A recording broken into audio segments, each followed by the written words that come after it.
Hey everybody, hope you're doing great. I've got a couple of things that I'm going to be doing in this video here. So one of them is I'm going to be communicating with Pope Francis, just the spirit of Pope Francis. So yeah, he animates a human body, but you can talk to anybody on the planet. You can talk to any spirit. You can talk to me. You can talk to any living person on the planet, okay? And the reason why I want to go talk to Pope Francis is because I did this journey into the 5 holy doors to see what it looks like on the energy side of things. There was a couple of you really were curious if there was something demonic about that. And truly there is intention that is absolutely angelic here. And there's history that is the dark side, okay, of what these 5 holy doors and the theme, which is hope, that's our actual theme, okay, for this Jubilee, which every 25 years they open these doors and it's a special event and people can pass through the doors, 5 physical locations. So the intention is real, right? The intention isn't, we say these things, but we mean something else. Seems to me that there is a deep, heartfelt desire to purify the pathway that is this Catholic religion, is the Christian pathway. And there's energy that's paralyzing it. So it's having a hard time getting its message out there. It's having a hard time growing. I think any of us could see that's true. Christianity is being challenged, right? So what is the purpose of hope? Is it hope for humanity? And I'll talk about the journey, but part of what I witnessed in the journey is that this event with the 5 holy doors isn't just for Catholics or Christians. It's for every human being on the planet. It is a message of hope for all humanity.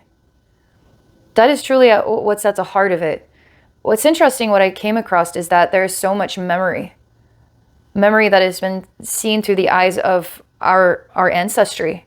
So we carry the memory in our DNA, in our very blood. So we carry the memory of our ancestors in our DNA, in our blood. And so we remember dark times with the Christian movement, okay? Religion creates dark times.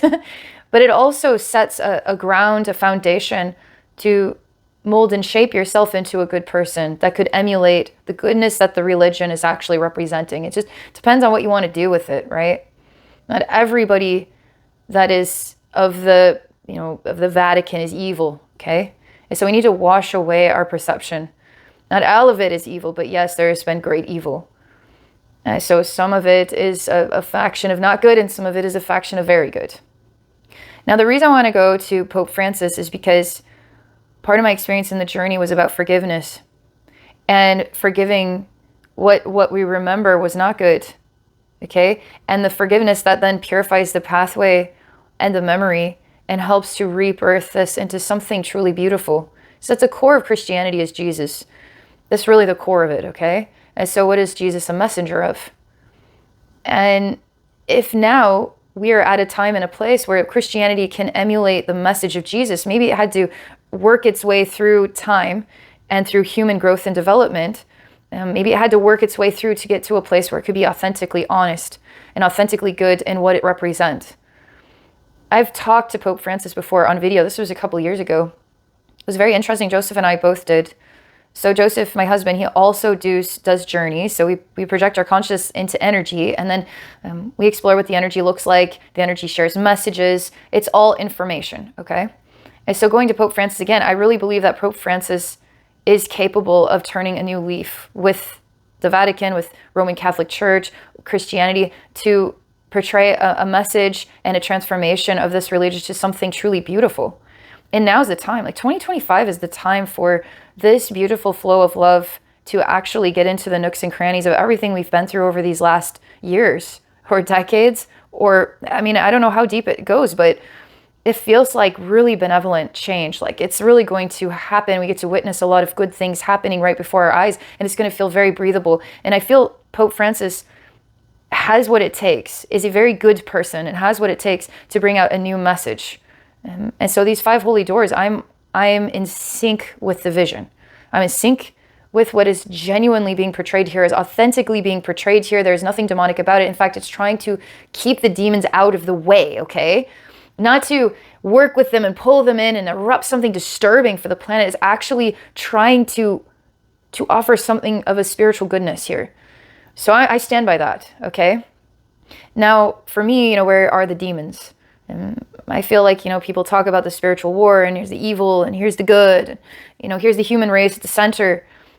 Is the war out there? Is it some interdimensional external war? Maybe at one time in the spiral of time. But that war is what is inside ourselves. So now we have to navigate the war inside ourselves, and each person contains an inner battle with inner demons. They're dark and light sides, the angel and the demon, head to head, intertwined with every single person that is also going through a war on the inside. So imagine we have all these billions of people with internal wars that they're having to deal with, and we're all just containers and time capsules of the inner battle that just never freaking goes away. And maybe at one time there was this external war, because I relate to that. We all relate to that, because isn't it contained in the time capsule of our blood?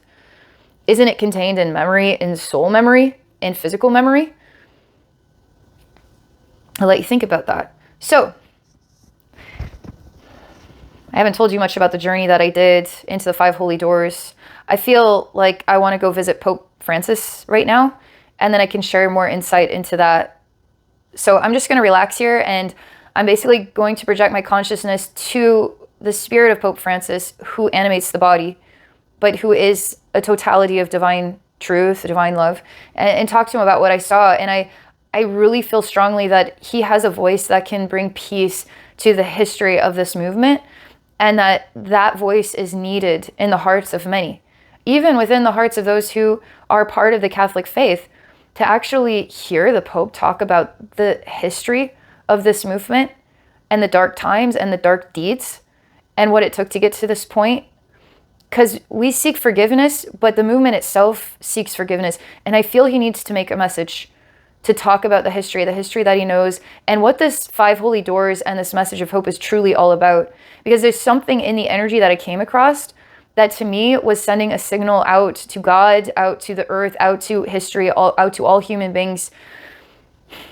It's not just hope for a better world, hope for humanity. It's hope that for the atrocities and the darkness that all religions or have happened across time, and our time, our history, with the Catholic religion, other religions, right? Everything.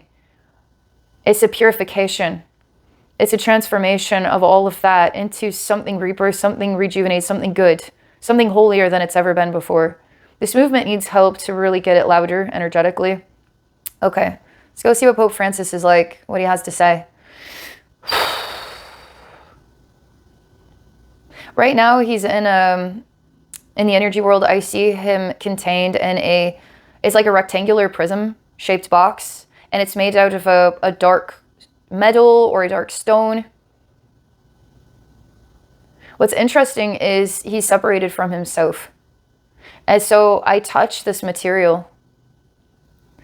And when I touch this material, my soul speaks to his soul contained on the inside.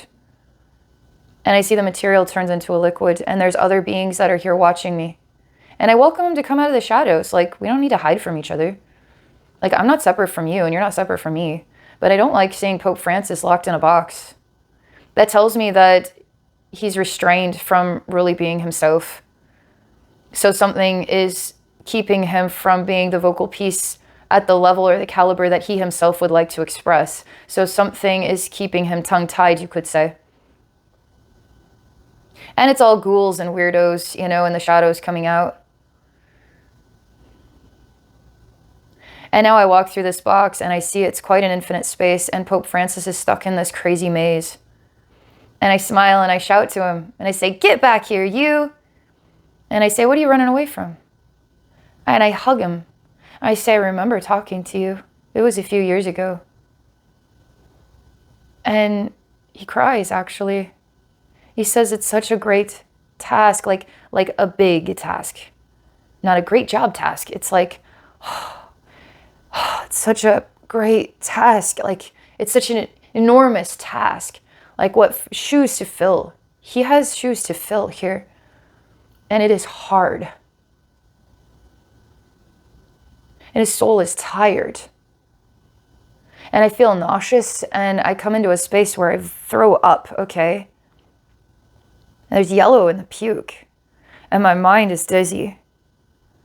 And I'm still talking to him in this box, but we're also outside the box, and I see that he's the one on his hands and knees having thrown up, and there's a weird thing that looks like a werewolf. And he wears pants. It's like when the Hulk becomes, you know, so what is it, Bruce Banner? And he becomes the Hulk, he just has like these stretched out pants, but everything else rips off. Yeah, the wolf is like that. Stands upright like a werewolf, super muscular, and these stretched pants. And it's always like licking its drooling mouth, like clean across the lips and the nose and everything, and licking its drooling mouth clean. And there's a lot of fear here. It's not for me to face what he must face in this life. It's not for me to do it for him, but it's for me to let him know he's not doing it alone. And something has convinced him this is a pretty lonely post. I feel like he's been through the works. I snap my fingers and I remove his nausea, and I have him stand up even though he's swaying. To stand up is taking everything he's got. His soul is tired. And I show him one path to be eaten by the wolf. It's the other path to eat the wolf. And one path to shake hands with the wolf. How do you shake hands with a wolf? You will have to be on equal ground. His mind is really, it's almost like impossible to solve these problems. But I'm going to show him how easy it is. It's interesting because the last time I talked to Pope Francis, there was a lot more ability to communicate. This time, a lot has changed. There's a lot of burden. There's a lot in the way. This is a lot of hardship. I smile at him as he stands here kind of swaying, and I put my hand in his heart and I remind him about hope. And I say, what have you seen through your eyes that you need hope? And he starts to cry. And then I put the same hope in this wolf's heart. It's a wolf disintegrates into something much thinner, like a tree that broke. It's just like a broken trunk. And it's kind of like a finger that points up. And it's a jagged finger. And somehow this breathes breath into Pope Francis's heart. And he gathers more of his own spirit from the container and the maze. He's like inhaling more of his own spirit. And he shakes his head like, oh, where have I been? And I laugh. And I say, you've been right here. And he takes his hands, his spirit, and he pulls this trunk out of the ground. And the roots are so rotten, sickly, and gross. And there's termites in here too, eating away at the roots. And he says, there's not much left. And you can't bring this tree back to life. Yeah, he looks at me, he says, is this the end? Almost like this is the tree of maybe Roman Catholic pathway, Christian religion, the Vatican. I'm not sure yet. I'm going to pause out talking to him. I'm going to be the tree for a minute. I'm almost certain there was a tree when I talked to him before. It's been a while. I'm just going to be the tree for a minute. I'm a living mind. And this living mind, it's okay if it dies. In some ways it needs to. But God says no. Because I show God right now, I show God... I mean, let's say we have a human being with no arms and no legs and no ability to see and no voice. Just like that Metallica song. Taking my arms, taking my legs, taking my sight. You know? That's what this tree's like. So maybe it's okay for it to go home now. So I'm showing this to God. God's like, no, not yet. Okay. And God wants me to give hope to this tree. Oh. So I become the frequency of hope. The same frequency of the 5 holy doors, the same frequency of the theme, the message of Pope Francis, hope. And I started to see the tree, I don't know, it starts to become golden. And there's a feminine energy. So I see a lot of it just turns into a female, golden female spirit. That she feels desecrated, violated, raped. Even in that golden glow, she cries tears of blood. And points and screams, what have you done? And his eyes are huge, Pope Francis's. And she turns into a monster with extremely long claws and starts to rip him apart. And I separate this Pope Francis from another version of himself because I need him to watch the event. Is this the mother of this religion? It's the mother of this path?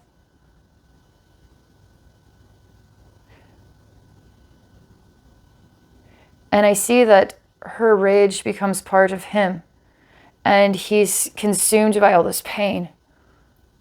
That the tree was dying and now it's dying inside of him, this mother that is enraged. And he's looking at himself now and he cries tears and he shakes his head. He says, there is no hope. And God strikes him with lightning. And God says, like, we need hope. You know, like hope is.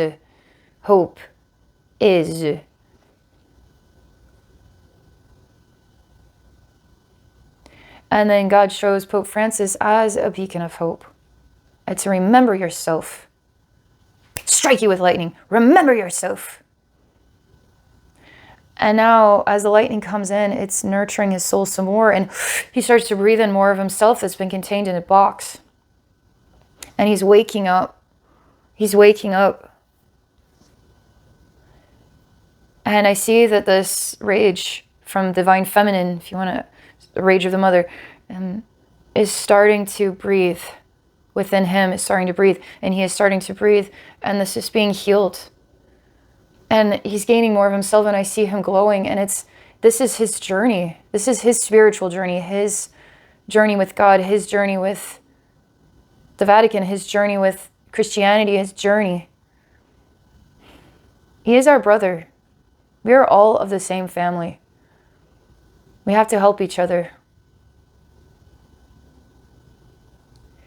And there is a spiritual event that's happening in his third eye and in his crown. And there's a kind of crack and break, and there's a big pure light that comes through.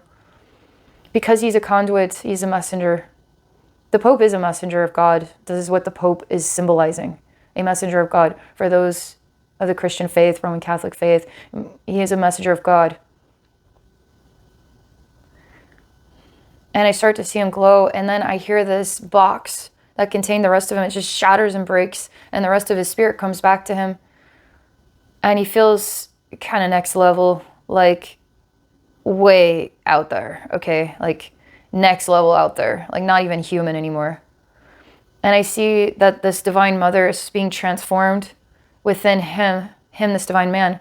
And it's almost like they're finding their harmony together. Man and woman are finding their harmony together. It's super symbolic, super important. A long time coming. I was talking to God there for a second. I wanted to see about just merging with that female within himself, because I just see he's made out of two lights, and one of them is, I mean, where's Pope Francis? Well, it is Pope Francis, but it's almost like there's this light of the man and this light of the woman, and it's Pope Francis as well. And I wanted to just go in to learn more about this pathway of the mother, but God says no to that, so I just, so I guess not. I don't know. That's all I can tell you about that. Okay, so there's a couple of layers of what I've seen, right? This box that's now broken, and these ghouls that I welcome to come out. That's a space. Now there's this other space with the vomit, right? And this werewolf that ended up becoming the broken tree. And that broken tree that became the divine feminine that went back to Pope Francis. Okay, so I'm circulating around the information as it has presented itself this far. And I need to go participate with the ghoul concept. Like, who are these weirdos from the shadows?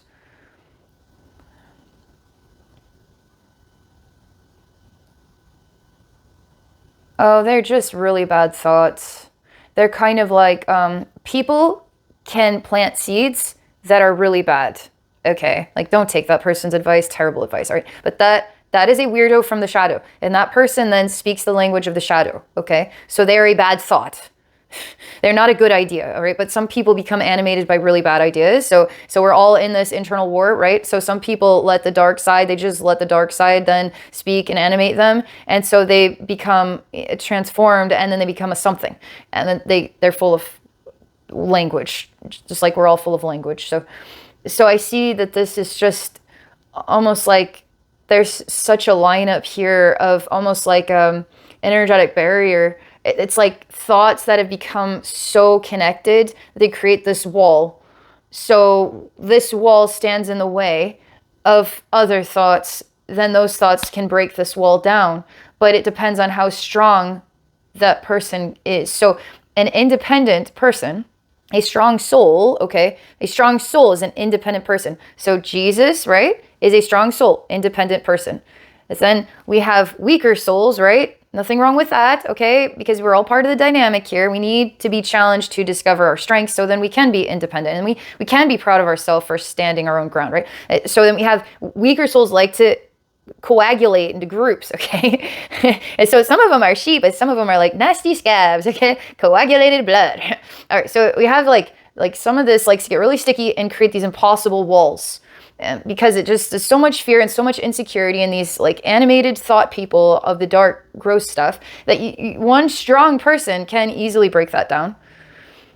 As one strong person can influence many other people to stand in their strength too, or one strong person can have many people that believe in them, and those people end up becoming part of that movement of, we're stronger together. Because really strong, independent people deserve to have people that are empowering them to keep standing and keep doing that thing that they're doing that is so good, right? So you could say we are witnessing that external war, right, is being animated by our internal war.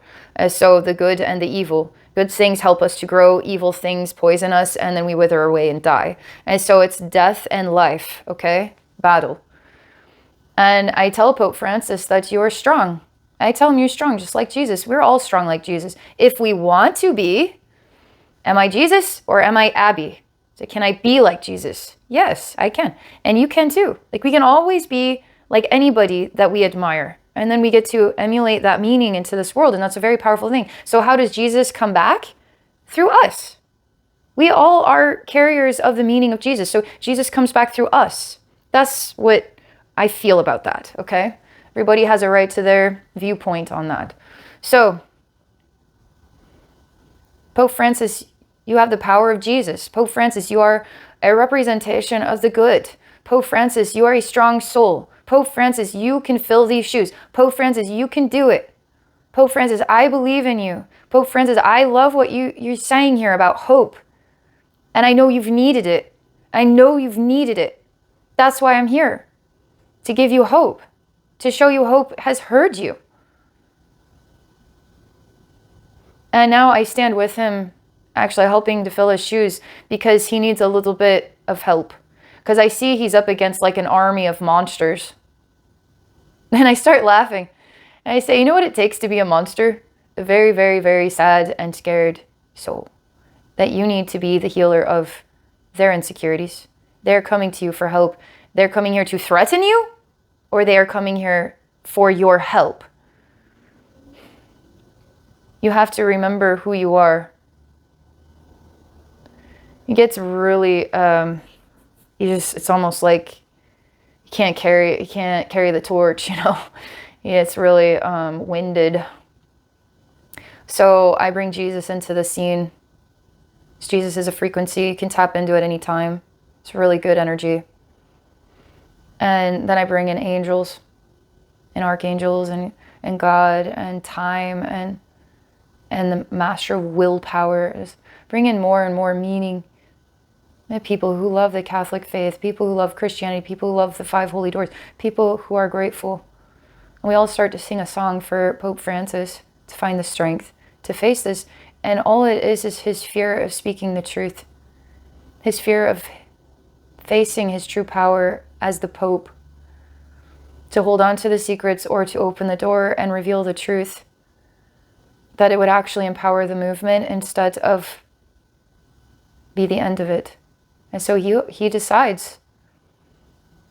And I'm starting to see that out of respect, all of these thought ghouls, basically, there's like a whole millions of them now, like in the scene, it's like more and more and more and more rows and rows and rows. Wow. It's like the ultimate battle. It's like Lord of the Rings or something.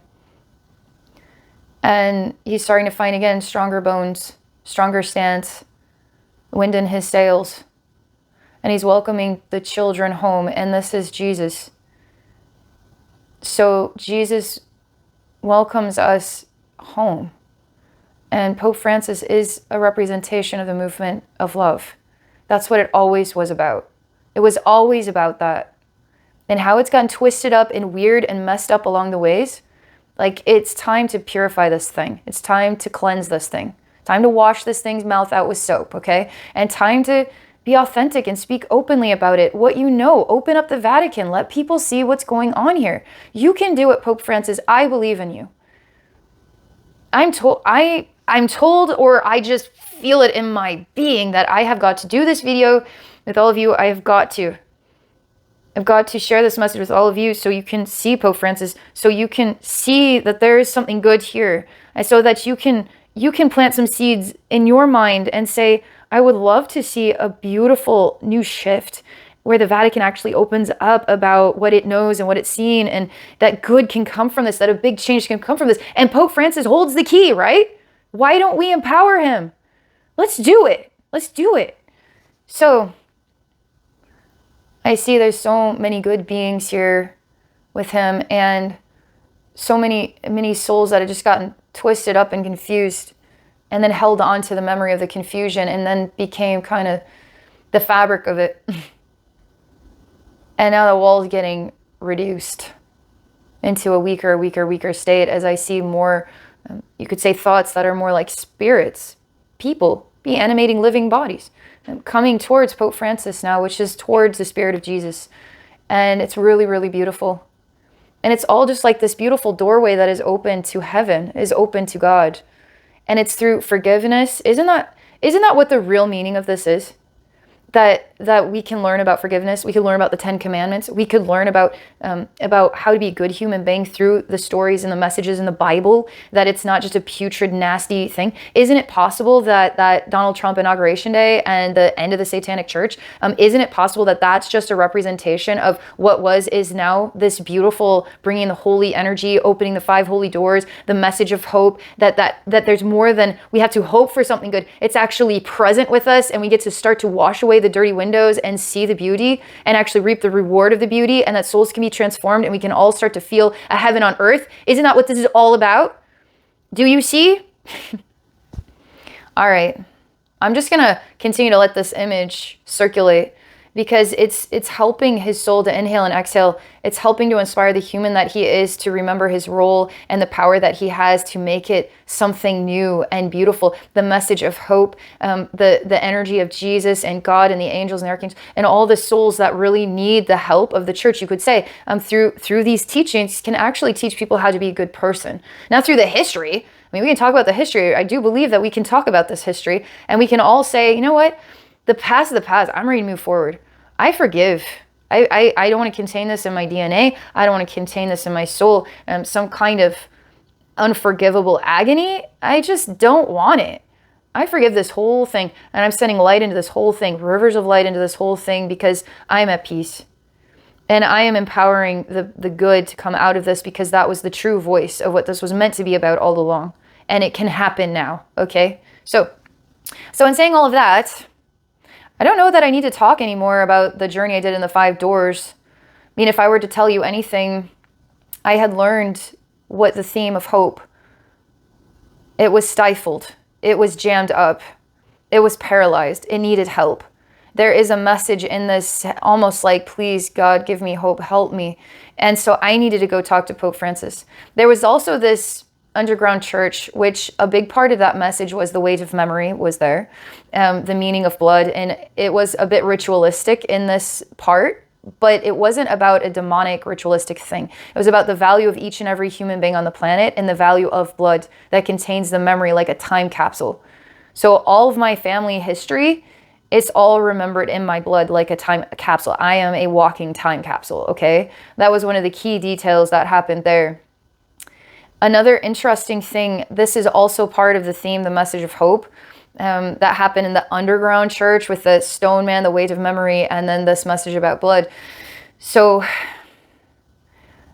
there was this experience of earth nature, and earth nature that loves to grow, okay? So it's given the opportunity to grow. It does not hold itself back. It says, I get the opportunity to grow, I'm going to grow, right? So now we have a human being who has the freedom to say, screw growing. Why would I want to do that when I don't have to? I can be a stick in the mud, you know? I can be whatever I want. I can deny myself growth, and that too is learning.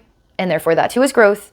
But it's not like this nature that it's just like growth upon growth upon growth, and the connection and the joy of getting to experience the growth of all the nature around you as well, in the shared growth. It was so great, okay?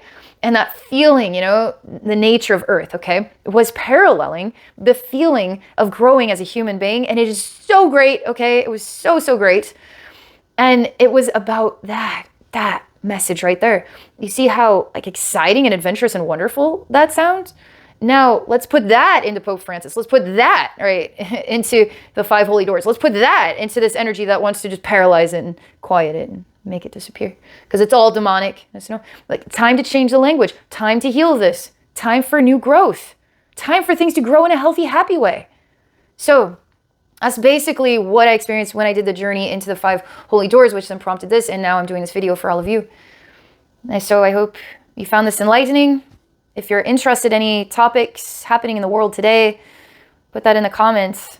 And what is it that you see in that topic? And why would you like me to look into that topic? I think it's important that we talk about where we're at and how we see things, and then we just look at it to see what's there. Because then now we can learn and we can grow together. So thank you for your time. Thank you for your love and support. If I can help you one-on-one in an individual session, you can book a session at my website at abbeynormalswisdomquest.com. I'm also on Patreon at patreon.com/abbeynormalswisdomquest. Have a great day, everybody.